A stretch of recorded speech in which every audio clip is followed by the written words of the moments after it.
Go ahead, sir.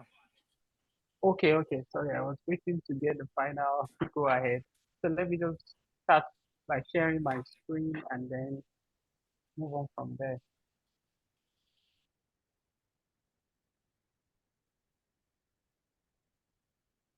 Okay, good morning, everyone, once again. And thank you, the man at the top there, Mr. Itayo. Thank you, the entire team at the consulate for putting this together. So we will be speaking on the topic navigating the future. The future, keyword there, um, right now alone, but for the future, then opportunities for building a lucrative, another keyword, lucrative EdTech career in Nigeria. Okay, so this is strategy. This is not just any other topic. And we will be doing justice to this so that at the end of the presentation, you will be able to sit down and say, you know what, this is what I want to do. And I want to get as much information that I need and then go for it. Okay, so navigating the future. Before you even jump on any business at all, before you even say you want to start something, at least you need to get the full information about the sector you are getting into. So what is EdTech? Let's even start from there. What is EdTech? Anybody can just go into the chat now and drop something there. One word. What is EdTech to you? What is EdTech? Maybe I shouldn't have brought up my screen. I should have waited for your feedback. But there's no problem. You can just go into the chat now and drop something there. What is EdTech? Before you can say you want to build a EdTech business, you're looking for opportunities in EdTech. You need to understand what EdTech is all about. There are a lot of players in EdTech today, globally, not just in Nigeria, that maybe they don't even fully understand what it means to play in education sector.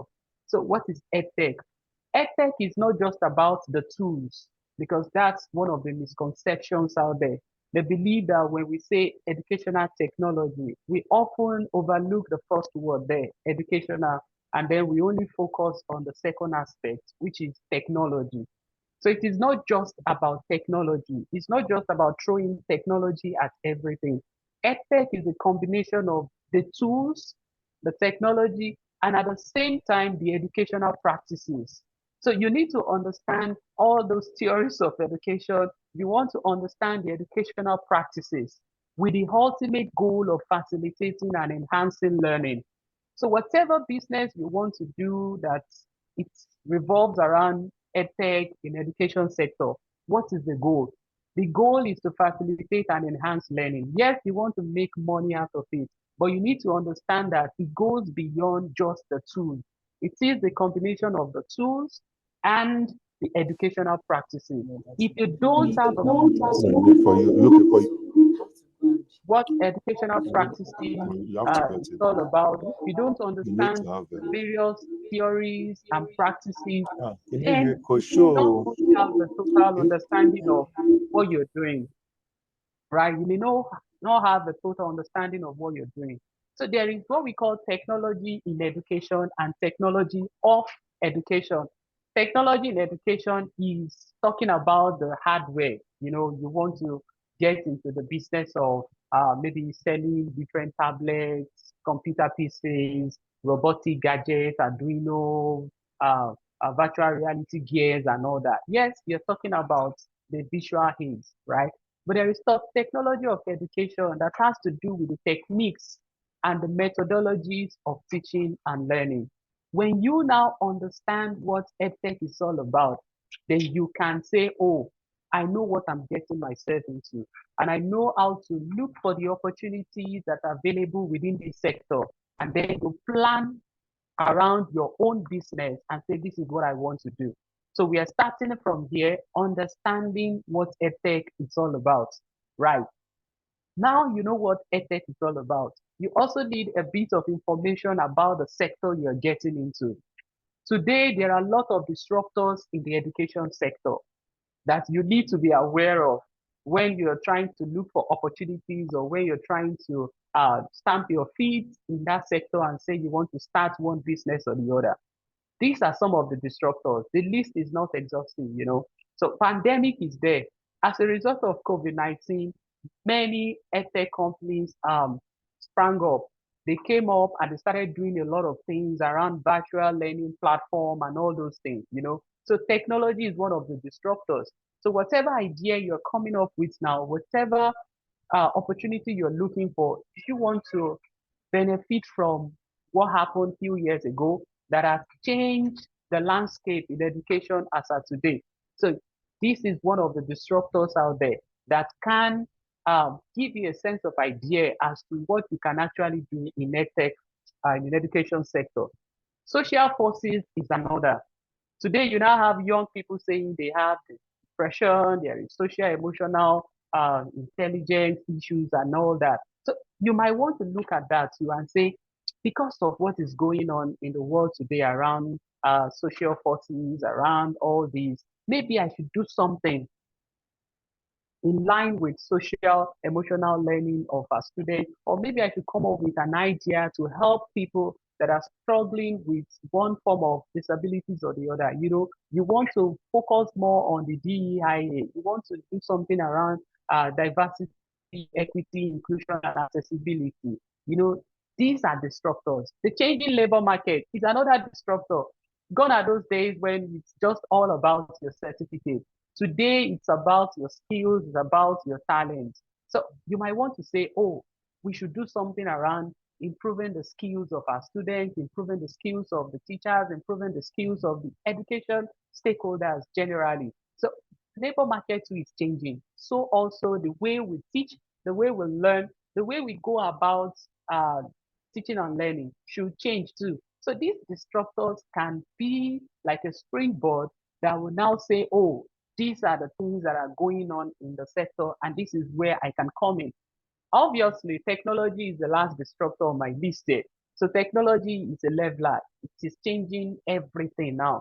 Today, we are not just talking about digital divide, meaning people with access to computer systems and people without access to computer systems. The new digital divide is people that are using AI tools, that are familiar with AI tools, that are AI literate, and the people that are not AI literate. So if you fully understand the sector, the disruptors in the sector, these are the things that will guide you when you're trying to navigate and trying to say, oh, this is what I should be doing going forward in edtech, or this is something that I believe that I can as well do as someone hoping to start a business in edtech. Not just the disruptors. Education is also facing big challenges.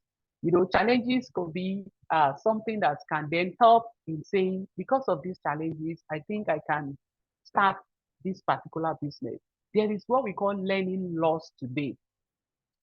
It is not unconnected with the various social media platforms that we have today. Even as even me personally, if I'm going through a video on YouTube or on TikTok or whatever, and the video is going on longer than 10 minutes, you get bored and you want to jump on the next thing. Okay. The learning loss is affecting everybody, not just the students, even adults too. So this can be something that can help you in saying, can we come up with a tool? Can we come up with a business around challenging the increase in learning loss that our students, that the teachers are facing today? So this is a big challenge. There is education inequality. We have people in different parts of the world or in different villages, even in Nigeria, that do not have access to education, the quality of education that people in the cities or people in some big schools are enjoying. Can we say we want to look at opportunities around that and come up with a solution that will still bring access to quality education to the people that do not presently have access to that quality education? So there is education inequality as well. There is lack of teachers. Yes, it is true. We can say yes, there are a lot of people roaming the streets that they say they don't have a job. So why are we saying we lack teachers? The most important thing is finding the right teaching talent has been a challenge. So it is not just about, oh, we've got teachers. We now need teachers that can teach scientifically. So teaching has gone scientific. It is not about just going to the class and then you just face the chalkboard and you talk and talk and you leave. a lot of change around teaching. So we need quality teacher, the right teaching talent. That is also a big challenge. So maybe the business that you want to build now will be around finding the right teachers and supplying the right teachers to the right school, you know. So when you understand the challenges in the sector you're planning to get into, that will help as well. There is rising cost of education. You know, when you measure that against the rising cost, you see that it's the cause of worry. School fees, even for primary school today, is going way out of order. You still have schools that you pay millions of naira per term for a primary one kid. You're like, what's going on here? So even in the tertiary institution, so can we say, oh, let's try and balance this? I want to come up with a solution that will provide quality education and at the same time make it affordable to people. You know, is that what I'm thinking of doing? All these that we are doing, we've not even gotten into the real presentation. It's just to give us a basic understanding of the educational sector so that we understand what is going on at the moment in that sector. If you still feel is the right sector for you to pitch your tent and say, as a network person, you want to start a business in education. So these are the issues. The big challenges are there that you need to understand. So don't just get into a business without saying, oh, I want to fully understand what is going on there. Right. So what's the market? We've talked about challenges and challenges. So this time around, let's say something that will put smiles on our faces. Despite the challenges in the education sector, there is big money there too, right? So in the next few years, you will still continue to see an increase in the number of students across different levels, from primary to secondary to post-primary. So the number to increase from saying 238 million, it will keep increasing, and then so you have a lot to enjoy when you go into that particular sector. What is the global edtech market too, right? If you look at my chart there, we are in 2024, and you see that if you look at the trend, it's going higher and higher from one year to the other. So this is the projection that the market will continue to grow. So if you're thinking of going into edtech, yes, the market size will continue to increase. So there is money there.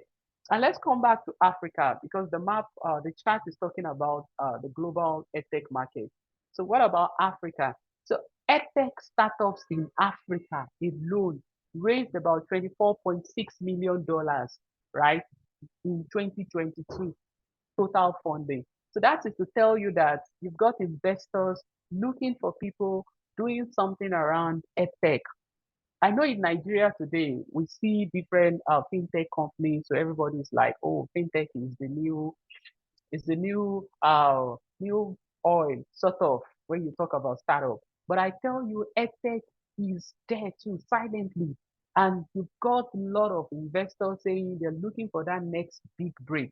Okay, I know about African Union yearly, they look for like 50 top edtech companies that they want to support yearly and different organizations out there too. So the market is huge. If that is what you're thinking about, if you also want to have a share in this $162 billion market as at 2024 that will continue to increase, then you need to start right now. Okay, so let's come back home. We've talked about the challenges, we've talked about the global market. So let's come back to Nigeria, our own country. If we look at the policy in the country, the Nigeria Strategic Education Plan, because they say we need to start from home, right? Nigeria Strategic Plan is focusing on three key things, and then we have 10 pillars in the Nigeria Education Strategic Plan. The key things are access, quality, and system strengthening. So this is what Nigeria is saying regarding our own education strategic plan. We're saying access, out of school children. How do we solve that problem? So if you're thinking, oh, I'm going into edtech, let's come up with solutions around out of school children. Oh, youth and adult literacy. Yes, youth and adult literacy. I know it's not new that we boast of the highest number of out of school children in the world. And if you even look at youth and adults, so we're talking about not just going to school now, having quality education. The third one under access is STEM and TVET. STEM, we know STEM, science, technology, engineering, and mathematics. And TVET, we're talking about technical, vocational education, right? So if you're thinking, what do I do? Is Nigeria a perfect place for me to start my EdTech? I say yes, because this is what the country is even saying regarding our strategic education plan. Access, out of school children, youth and adult literacy, STEM and TVET. And the second leg, quality. So we're not just talking about having access now. Number one, have access. Number two, let whatever they are getting access to be what we can tag as quality education in line with the United Nations Sustainable Goal, right? Quality education. So basic education is there if that is where you want to play in. And when we say basic education, we are saying the primary, the secondary school. So there is teacher education, capacity building, and professional development. I know of organizations that this is just what they do. Teacher education, capacity building. How do we promote a quality education through professional development of our teachers? How do we come up with a platform where our teachers can actually take quality training so that when they get into the class, they'll be able to deliver quality teaching. So this is another thing, quality around teacher education and capacity building. Some are focusing on curriculum and policy matters. So how do we work with government to come up with the right set of policies, or how do I look at your school and crunch the NERDC curriculum and say, let's break it down so that students will have something that is more relatable. And some may want to play in tertiary education. So these are a lot of grounds to cover. So you can't even say, oh, maybe you don't know where to start because there are a lot of things that even Nigeria is talking about. So the third leg is the system strengthening. So we're looking at education, data, and planning. So I would say that is like my own number one first choice, and followed by maybe the second one on that list under system strengthening. Education, data, and planning. We are not doing so much in that at the moment. So how do we bring that to the table of teachers, schools, government, everybody, so that we can pay more attention to education data? Do I want to come up with a platform that will be able to help people understand the data they gather in schools? The truth is we gather a lot of data in our schools from the students basic information to their scores to every other thing. How do we work with this data? Do we have a solution so that we won't turn everybody to the data analyst? Our teachers can easily use that platform, upload their student data, and then it gives them insight. There are a lot of companies working in that area. So that might be probably one aspect that you're focusing on, education, data, and planning. ICT is there, and I want to believe that is where almost everybody now is kind of focusing on. How do we introduce one nice technology to do this and the other? And the last thing on Nigeria's strategic education plan is library services and education. Library services and education. Are you thinking of coming up with a solution around that? Do you want to come up with a platform where people can have access to different books around the globe, and then they just subscribe on your app, and then they have access to all these books that are ordinarily maybe very expensive for an individual to say you want to buy, right? So these are different pillars, the 10 pillars going by the Nigerian Strategic Education Plan. So if you even look at this plan alone, it should even be where to start for you as somebody that is looking for opportunities in educational technology. There is no way you dissect these 10 pillars and you won't be saying, oh, something is speaking to me. I'm thinking that maybe I should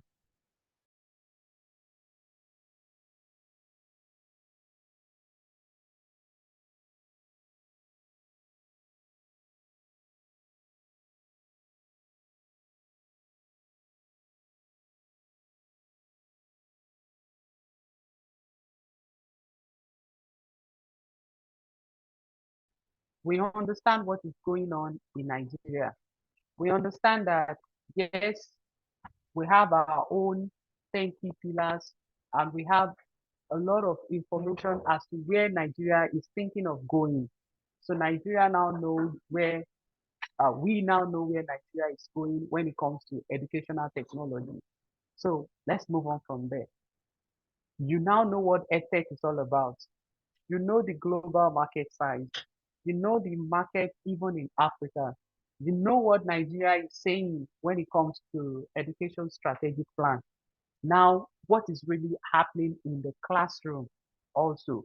So all these are the information that you need to gather before you now jump and say, I am starting this particular business. Globally now, the learning shift is happening. The learning shift is happening, and a lot is changing in education, right? Maybe because of the disruptors that I shared earlier, because of the challenges that I've talked about. In our classes today, we're no longer just doing what we call teacher-led classrooms.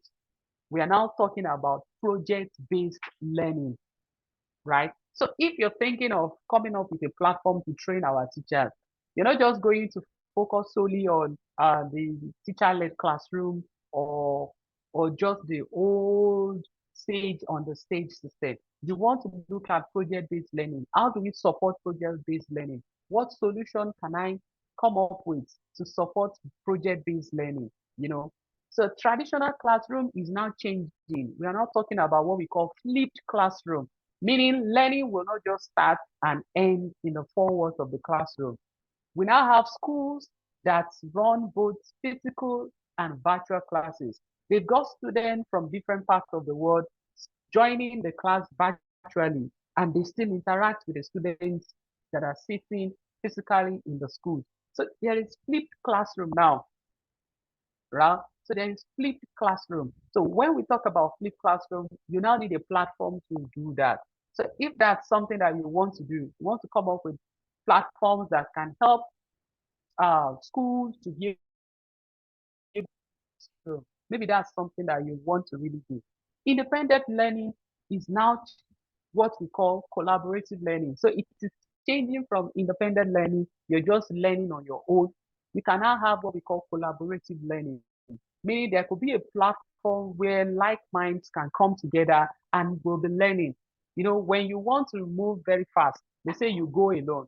But when you want to move very far, that is when you go together with other people. So when you're getting tired, somebody is saying, you know what, we can do it. So instead of just independent learning, the learning has shifted to collaborative learning. Since it has shifted to collaborative learning, definitely we need platforms to support collaborative learning. Definitely the teachers need the skills, they need the knowledge to support collaborative learning. So what are we doing in that regard?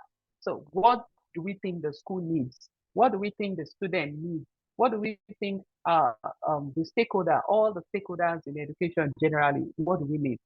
So learning is moving from teacher-centered to student-centered learning. So how do we differentiate now? How do we personalize learning for our students? So how do we come up with platforms that can help them so that they can continue to learn even after leaving the four walls of the classroom, that they don't need to wait till the following day when they get stuck while trying to finish a particular class task or the other. So this is happening in education. So whatever solution you're thinking as we're having this webinar now, you already know where the problem lies, and you know the problem you're trying to solve. You already know, oh, this is what is happening in education. Oh, this is the market side. Oh, maybe this is what I should be doing. Or you're already considering doing something initially, and you're like, maybe what I was thinking about on the list of what I feel the world or Nigeria needs at the moment. So learning shift is happening, and it is happening very, very fast now. So I put up this set of research questions that you can actually answer before you now want to say, this is what I want to do. So how is digital technology used in Nigeria? in primary, in secondary, in colleges, tertiary institutions, university, polytechnic, different categories of school. How is digital technology used in Nigeria? So when you answer this question, that will give you an insight into what you're getting yourself into. So if your target is, let's say, primary school now, do you know the number of primary school students with access to devices? So if the solution you're trying to pitch is installing a mobile app on a tablet for the primary school students, do you know the number of students in primary school with access to these devices? So that should help you in making a decision. Or maybe because of the number that you know, you're aware of, you're like, oh, maybe it shouldn't be a mobile app I should be considering now. Maybe what I should be considering now should just be like a service, or should just be something that will not use internet so that anybody anywhere can still enjoy the service. So you need to ask yourself this question. This is one aspect that people don't pay cognizance to before getting into business. Research, because research is key too. Research is key. It's not just about I want to do something, I will go ahead to do it. Research is very, very important. And in this part of the world, we need to start paying good attention to research. Wow. Can you send massage? Okay. Okay. So the second question is how Nigeria and other countries using digital technology to improve the quality of teaching, learning, and assessment in education So your business, yes, you want to start small in Nigeria, but you have a plan of expanding. You want to go to other African countries, or you want your business to scale globally. So you need to understand how other people too are using technology. If you've not gone outside the shores of Nigeria, maybe you'll be thinking that it's the same everywhere. But I tell you, there are opportunities even in other countries out there around you. What we do at my own companies, we do a lot of things around EdTech. We run a lot of training. And before starting moving to other African countries, we're like, oh, maybe this is what they are doing in those places. Or maybe the same problem we have here is the same problem they have everywhere. But now that I've been to like 7 African countries to maybe run trainings with them, maybe to understand what they do, be in their classes, relate with their teachers, with their stakeholders, with the Ministry of Education, with other EdTech providers in those countries in Africa. I'm like, oh, I think there are some similarities and there are some differences. So this will help if I'm planning to say to maybe ship a particular product from Nigeria to those countries. So we need to understand what goes on around us as well. Then what are the key approaches, the education system characteristics and policies that support education, digital education in our country and even in other countries that we are thinking of establishing our business. You can't run business without paying attention to government policy. Everybody, whether you're running edtech or fintech or health tech or any business at all, you must play according to the rules. So while you're thinking of your solution, you must also be mindful of the available government policies. What is acceptable as a country or not? I will give you an example. Today, everybody is building AI-related solutions in manufacturing, in health, in different sectors, in education. Everybody is building AI solutions. So what is the law guiding AI in my own country? What is the law guiding AI in other countries? I was able to study the policies of the EU, for China, for the US, and then Brazil as well. And I was looking at these policies while we were trying to have a discussion at Afe Babalola University during one of their conferences on AI and the law. And I'm like, where are we in Nigeria at the moment when it comes to the policies around AI? So you need to understand. China, for what China is saying, before any company can come up with a model, they must share their training data and share the process with them before you go ahead and deploy. So what are we saying? If that is a policy here, then you need to be mindful of that before you ship your business out there, your product out there. You want to ensure that you meet the right set of policies, that you're not going against the country's laws, right? You need to understand that. And this law changes from one country to the other. What is acceptable in Nigeria may not be acceptable in the United States in terms of your product. What is acceptable in the United States may not be acceptable in the European Union, So you need to be mindful of and also the policies. If your long-term goal is not to just stay in Nigeria and to go out there. So the last topic research question that I put up here is, what are the digital approaches and tools that teaching staff will need in the future to support efficient and effective education?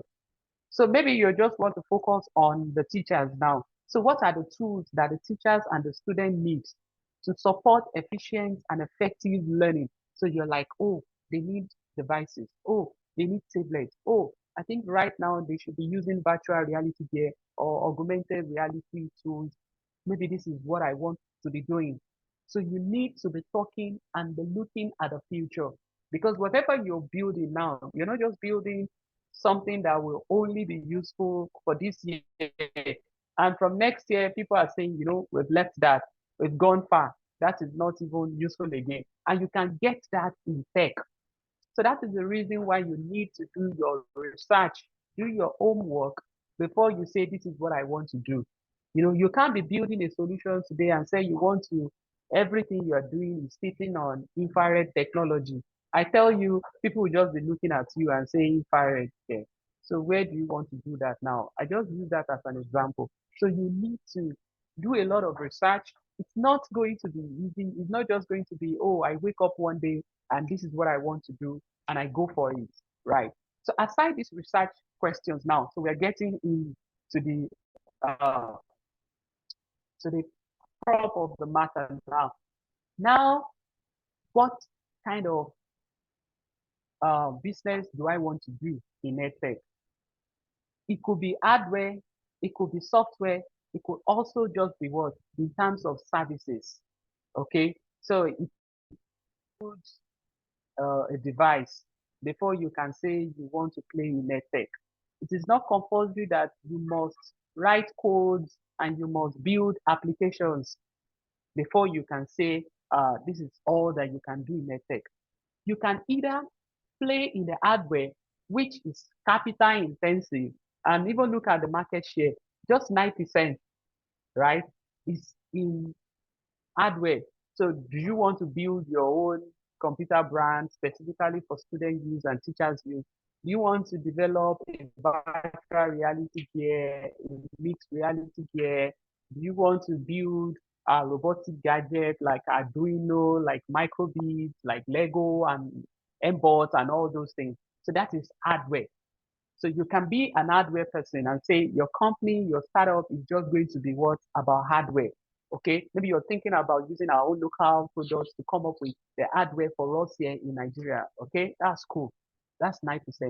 49% is in software, right? Is in software.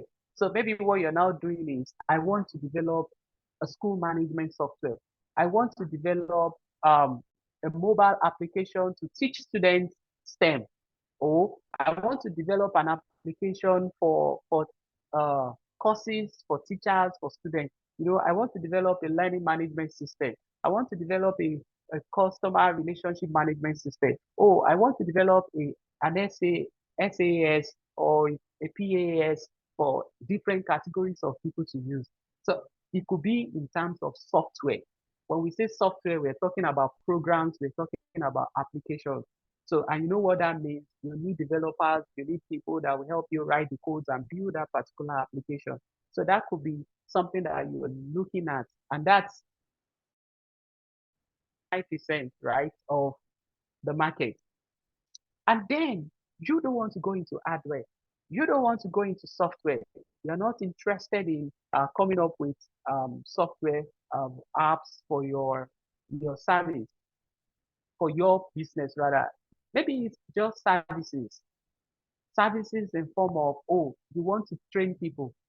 That's all you want to be doing when it comes to EdTech. You want to run training. It could be physical. It could be online for people. Oh, I want to be organizing STEM boot camps for young school girls, for secondary school girls. Oh, I want to mentor people. So what I want to do is just to use the regular Zoom that we're using now, or Teams, or any of those platforms to mentor people. They pay me, they join my session, we talk and we do all that. Or, oh, I move from one school to the other to train people. It could be in form of services. Or, oh, what we do is this. We help schools to understand this. Or we run training around social media, or it could be just services. And that's about 42%. So you are already thinking, I know the problems in education. I know what Nigeria is saying when it comes to our own education strategic plan. Now I'm looking at uh, what I can do. Do I have the strength? Do I have the capacity? Do I have the human resources? Do I have the knowledge needed to build hardware solutions? Or is it software that I want to kind of do, or is it in form of services? Okay, so you want to look at these, and that will help you in deciding your next step. Also, apart from now saying services, whatever you're doing, who are you targeting? Who is your target audience? If you are targeting teachers, this is what teachers, this is what they need. Teachers want to save their time. They need solutions to help them save their time.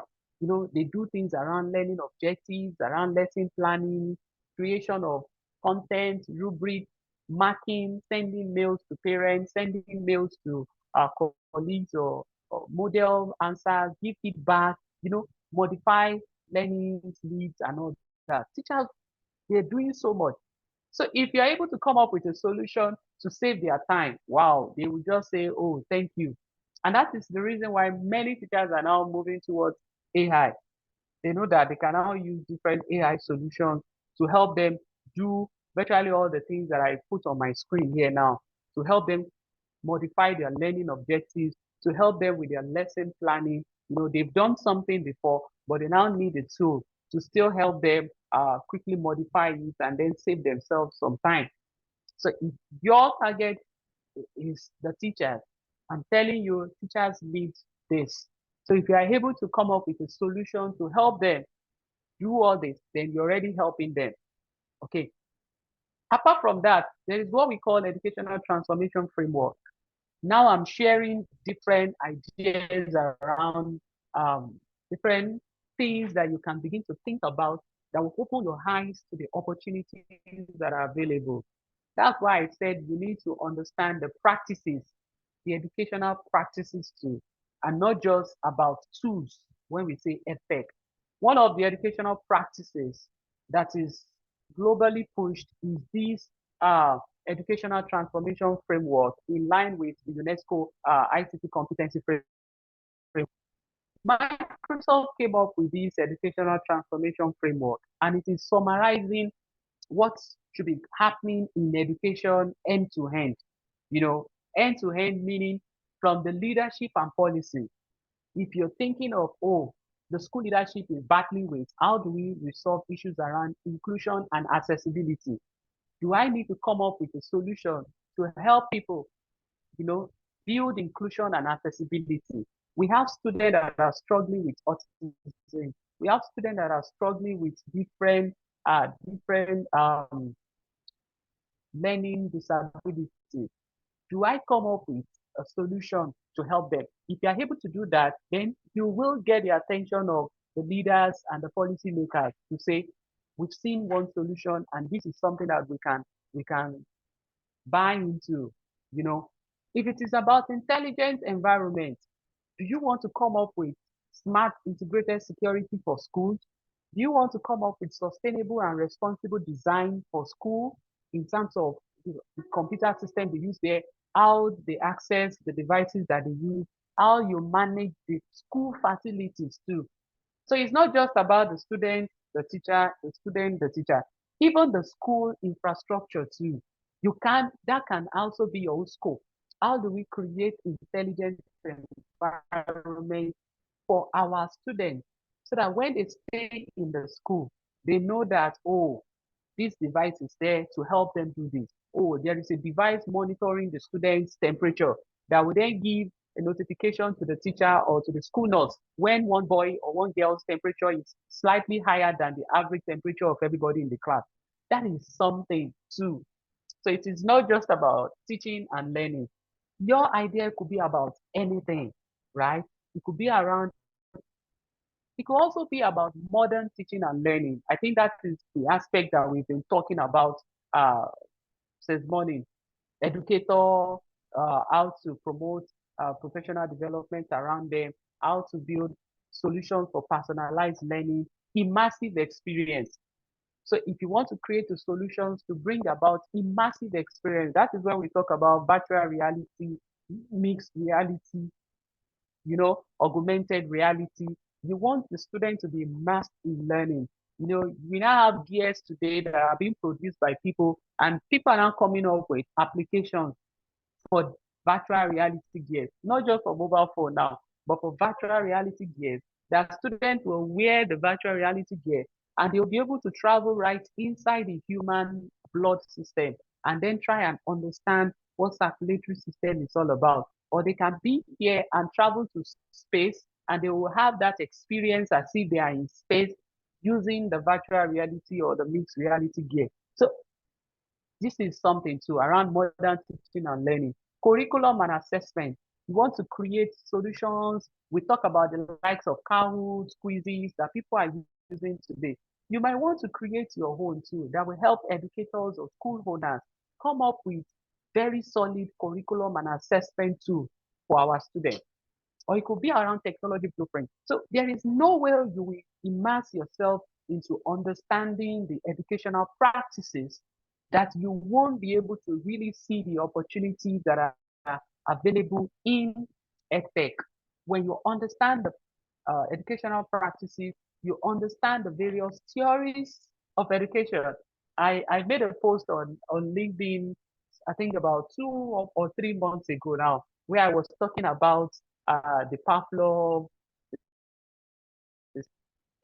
that we were taught in the university there, talking about educational psychology. And I was able to relate it with what is happening today in our classes.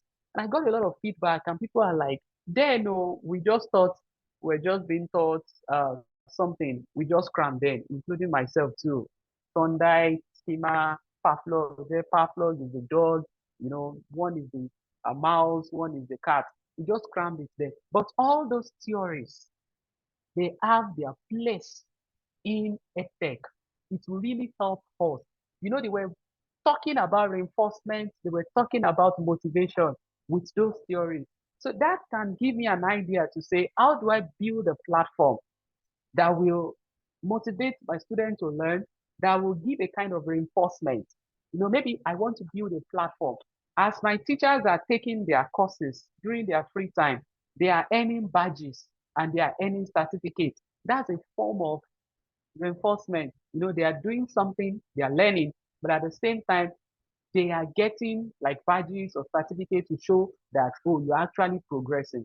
So understanding the practices will really help you to now say, yes, these are the opportunities. So understanding the educational transformation framework designed by Microsoft with UNESCO will also help you in identifying the opportunities. So now we know the problem, we know the educational practices, we know the market. How do we move on? We now want to get our hands dirty and say we want to do something. So how do we move from creation to adoption? So how do you now develop and deploy successful edtech? So I have like 3 different things here. Engage users and actions. You want to build something for people. Have you engaged them to really understand the entire flow from one end to another end. So if I want to build something for the student, I need to play the role of a student and understand what they face. I don't need to just sit in my own room and say, this is the problem they are facing, and then I want to just do something. I'll still speak more on that. The second thing, we want to design for outliers to enable universal use, and then start with a problem, not with technology. We will still uh, we will dig deep into these three. But before I move into the three, you need to understand your stakeholders, right? We've talked about problems, talked about theories and all that. Before you say you are deploying, understand the stakeholders in education that you will need their help one way or the other. One is developers. If you want to build an application, if you want to build something,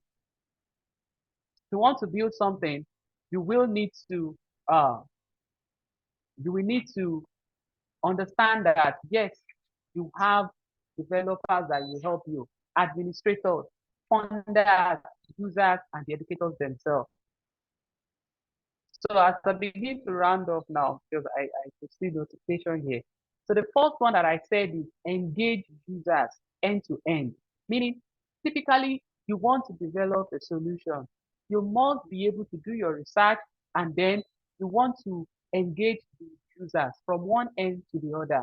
Identify the opportunity area, develop, get resources, your expert team, people that will help you develop the solution, develop the prototype, iterate, go over it again and improve on it before you from understanding what the users, whether students, whether teachers, whether schools, you want to do an end to end. You want to engage them end to end to understand what they feel about what you're trying to develop. The second one is design for outliers. You know, this one, you have identified a group of people, maybe very small, with a problem, and there are no solutions at the moment for them. So you want to identify them and then come up with a solution for them. Maybe, like I said, you have group of people with dyslexia and you're like, oh, we don't even take care of those guys that much here in this part of the world. Let me come up with a solution to identify people with this particular problem in the class and then come up with a solution that will help them to accelerate learning and close the gap. So that would be for designing for outliers. The third one, it's like an advice from me, start with a problem, not the technology. Many tech companies today, they usually start with the technology. They're just like, oh, I know everybody's talking about AI now, so let's just create something without identifying a problem before you now say you want to do something. Okay, so these are some suggestions from me, like innovative business opportunities in education technology. You can create personalized learning platform. It could be skill-based learning apps that you want to create. It could be collaborative learning platforms, and the big one now, because we're talking about the future, it could be AI-powered products and services. So you might want to look at, oh, can I do something around AI-powered uh, solutions? And talking about AI-powered, it will help me with individualized curriculum, virtual environments, because this is the future. AI-assisted teacher. These are my want to look at. And this is the general landscape. Mind you, immersive technology, you might want to do something around that. You might want to do something around STEM, around SEL, social emotional learning, around early childhood learning. It could be around learning management system. Yes, we have many of them today, but you can still look for loopholes in all those things and come up with something that will be all encompassing. It could be about language learning. I know of an EdTech company today. I invited me to their office in Abuja last year. They're doing something around using our own local language to teach them, to teach other subjects. Fantastic. And I was able to see the kind of animation they created. So that might be something. Coding and technology. How do we introduce coding and technology to our young ones? Make it fun, make it fun, make it relatable. It could be around online courses and it could be AI powered solutions. So I think I was able to just pause within that 3 minutes notification. to really take enough questions. So thank you once again for having me. So I'll yield back to the American Spaces Nigeria now. Thank you very much, Mr. Adeeko. We'd like to take questions.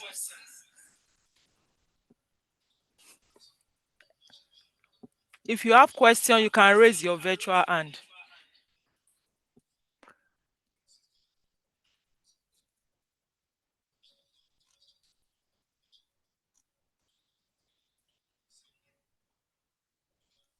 Okay, someone is asking question in the chat. Can we have the slide after the session?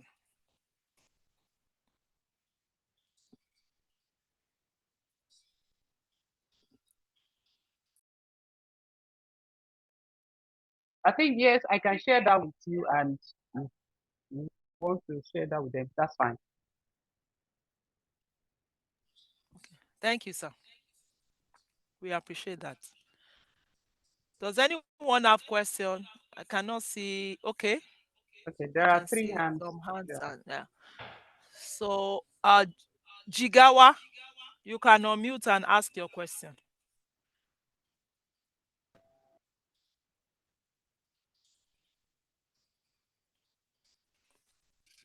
Jigawa, do say.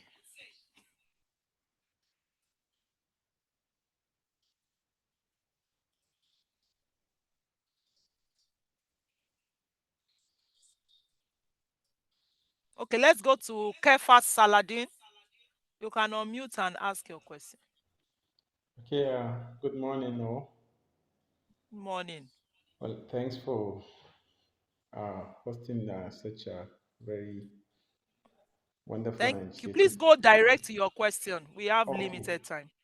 My question is, as maybe a person that is new into this, and you have maybe limited knowledge regarding this AI, but you have identified a problem which you would want to solve. So is that possible? I mean, is it possible that one could be able to contact you, for example, to help in, with developing, the tech that can solve the problem? I think that is my question. Thank you. Mr. Adeeko, do you want to take all the questions together or you want to answer one after the other? I think I can just answer this one. Yes, there's no problem. You can reach out to me. So we can move to the next question. Okay. Together. So, Oka,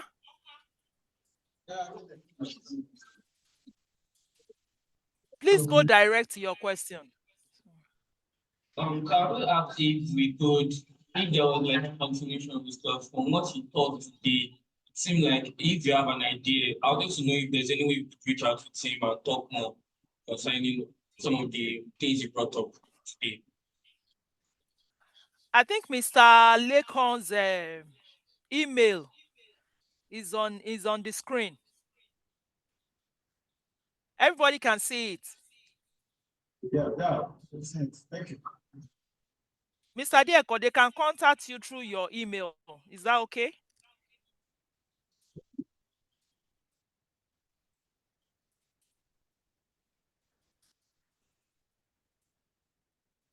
Mr. Adeeko, can you hear me, sir?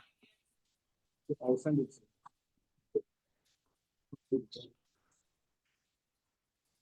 Okay, let's go to Samson. Yes, I said that is fine, ma. That's fine. Okay. All right, sir. Thank you. So you can reach him through his email that is displayed on the screen if you need further guidance. So Samson Atiba, can we have your question quickly? Good morning, man. Recently, morning. Lagos State distributed some phones to some senior secondary school students, of which where I teach presently was fortunate to be part of them. Now, there is this application on that system, Roducate. I tried to check the information on that Roducate. I discovered that most of the topics there are not currently relevant. Or our facilitator, sir, how do we get these students engaged to make use of these phones Because what they do, you see some of them using it for WhatsApp and all of that, nothing educational about it.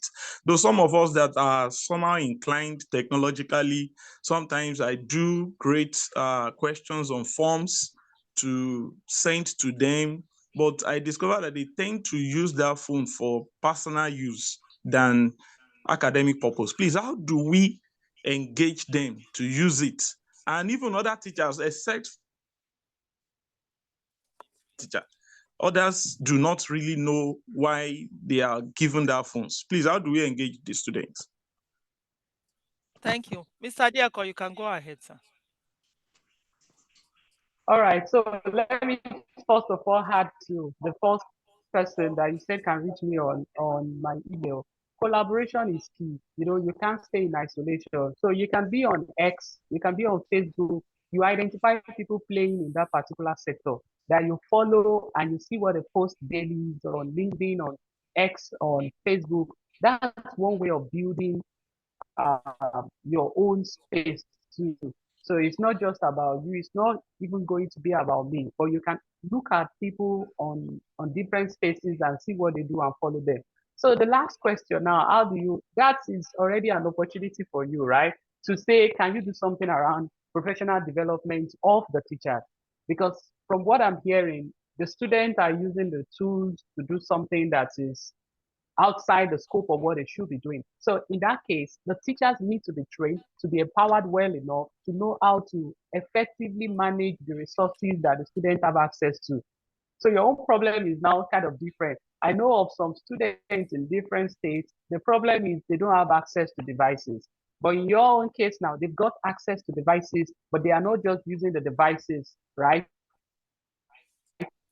For what they are supposed to use it. So in that case, it's going to be more about the training of the teachers to understand how to make the learning more engaging in the class. So that could be something that you might want to come up with. Maybe you have that idea. You want to gather teachers together and train them on how to effectively manage the resources they have in terms of devices and content on it. So this is something about what we've discussed, right?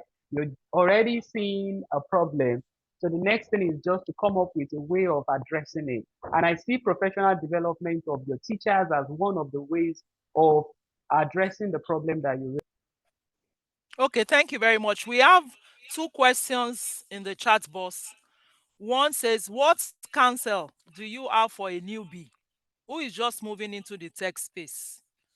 Then the second one is, how do we go about it when one has an idea and then there is no sufficient resources to bring about solution to a particular need? So you can Okay, take I'll the two start with the together. first. I will start with the first question from Abiodun Adiola. So the Okay. counsel that I have for a newbie moving into the tech space. In tech space you're talking about now, you know, you're generalizing. What we've discussed today was around edtech, or maybe you're talking about tech generally. I would say identify your niche. If it is going to be edtech, if it is going to be anything else or whatever, identify your own niche. Then look at the kind of role you want to play in tech. Do you want to be the developer? Do you want to be a data analyst? Do you want to be a cybersecurity guy? You need to look up the various skills in the tech space and see the one that resonates well with you. So when you identify that, right? So you either enroll for a particular course, take the courses, jump on YouTube. You see a lot of videos around different tech courses. So learn as much as possible. That's like the first thing. Before you can even play in any sector, you need to learn, get enough skill. Then from there, you now want to decide what else do I want to do with the skills that I have. Do I want to look for edtech companies that will need my service, or do I want to just stay on my own and then rather than just um, be looking for jobs elsewhere, can I start something on my own? So it depends on you. Learn, and learn. That will be the first thing that I would say before you now move to the next ladder and say, this is the next thing that I'll be Okay. doing. All Right. right. So we So have so many hands up. from the We have yeah so many hands up, and we are really running out of time. okay. So Jigawa asked a question. They couldn't speak to the mic, so they typed their question. They said, our challenges, we have no access or limited access to devices, both in private and public school. Knowing the importance of EdTech, how do we get buy-in from partners, especially as an educational content creator? So, Mr. Adeeko, we suggest that maybe you type your email in the chat box so that they can reach you after this program. We have hands up Enugu window. If you can tell us directly your question, and Calabar in 5 seconds. If you can do that, we can take that. Calabar, you can unmute and ask your question.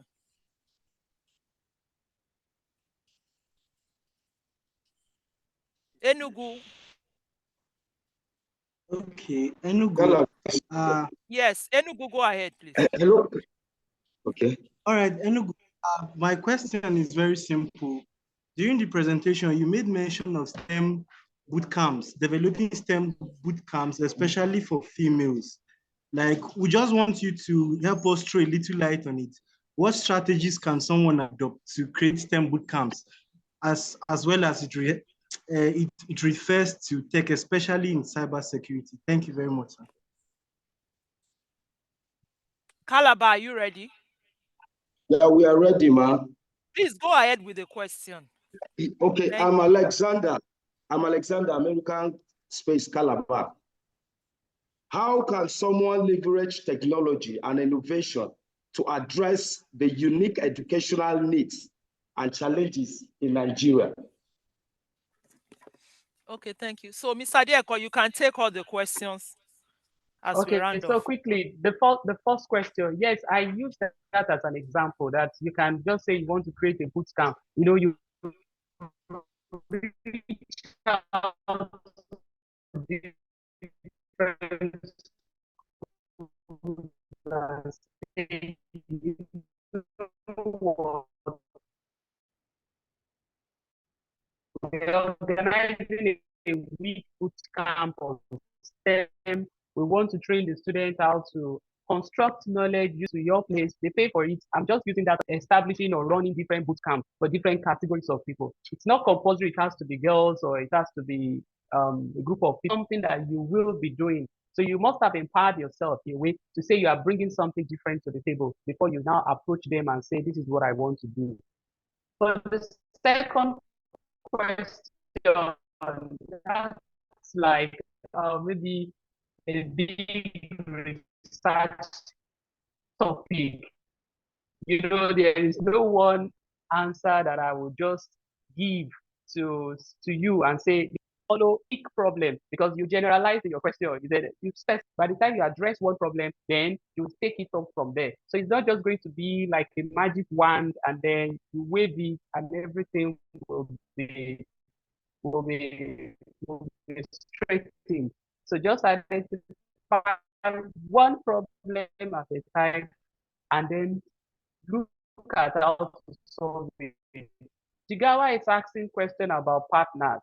You can't stay partners. I don't know if you are the school owner. I don't know if you are a business owner. I don't know if you're a teacher. So there is a way you put yourself out there. When you put yourself out there, you demonstrate competence in what you do. So if you want to approach me and seek for partnership, I will do my own kind of investigation about you. I want to know who this person is all about. You must be able to demonstrate that if I partner with you, then you'll be able to deliver quality job. So that's why I do tell teachers or anybody playing the education sector today, or even any sector as well, make social media your friend too. You know, when you go all out there and push things that you do every day, you share your own opinion, you make strong points about different things. So when you now package all those things or you're already doing something, you can't sit back without doing anything and be seeking for partners or partnership. They will definitely ask for your track line. They want to see what you've done. They want to see your history. So start doing something. When you're already doing something, it will be easier for you to now request for sponsorship or for partnership from different organizations. Right, can we put our hands together for Mr. Olalekan? Olalekan Adeeko. Put your hands together, everybody. Is that how to appreciate people? Thank you very much. We are so excited to have you today. And we believe very strongly that you have shared the secret with all these young people. Sincerely, I believe the opportunities are there in this sector. EdTech is a growing field. And I want to encourage all of you who are listening to tag along and move very quickly into this space. You have a lot of opportunities. I want to thank you one more time. I know if we call you another time, you are going to oblige us, isn't it? Yes. So thank you very much. And for all of us who are also listening, we want to also appreciate you for coming on the program today. We would like to announce very quickly, trying to get the announcement very quickly.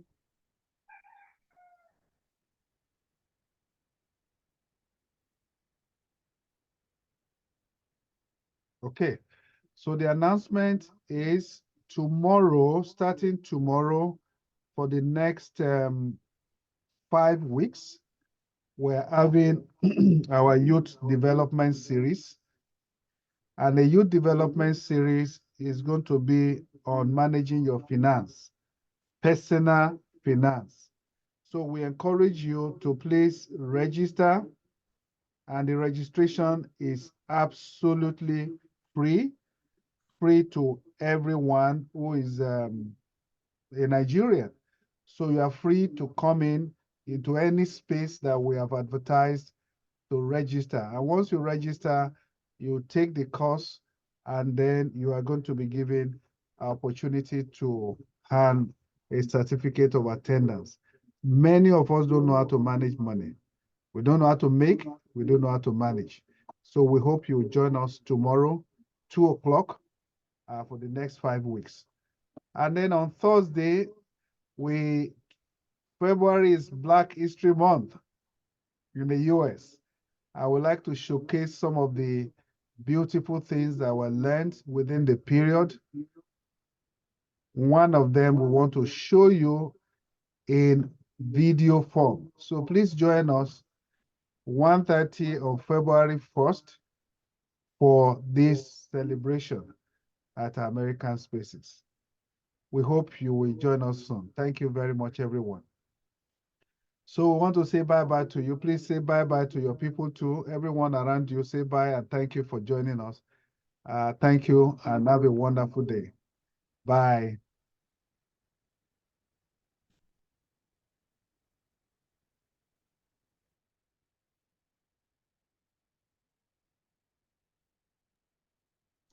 Right, bye, sir.